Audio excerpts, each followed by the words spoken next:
na samu wacce nake kauna za a yi haɗi na gida. Allah ya sa an ɗaura ya zama ba rabuwa. Na samu wanda nake kauna za a yi haɗi na gida. Allah ya sa an ɗaura ya zama ba rabuwa. Na samu wacce nake kauna za a yi haɗi na gida. Allah ya sa an ɗaura ya zama ba rabuwa.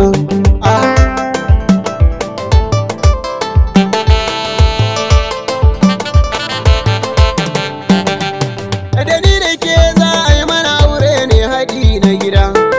Kin ga dai dangi ne mu an yi haɗi na gida. In zaman mu ya yi mana daɗi za mu kora guda. Mi zaman mu na yan dangi ko dan mu gyara gida. Daɗin zaman mu nake so ya zamto na har abada. Da yan uwana da nake haɗin kai yayi ta yin naduwa.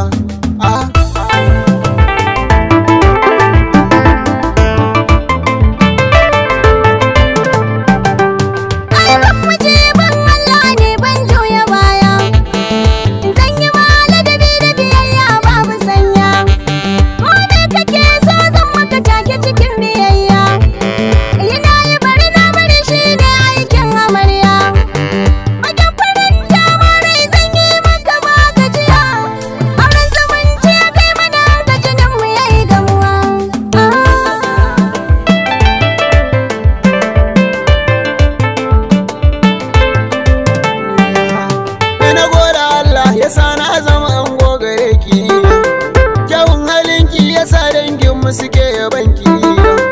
Ni na isa da duka kulata na halinki, ko yaya na ma ina so siga dan halinki. Yau rana ta farko ki jara gama ke ce da mulki, sannu sarauniya ki da mulki har abada cikin nutsuwa.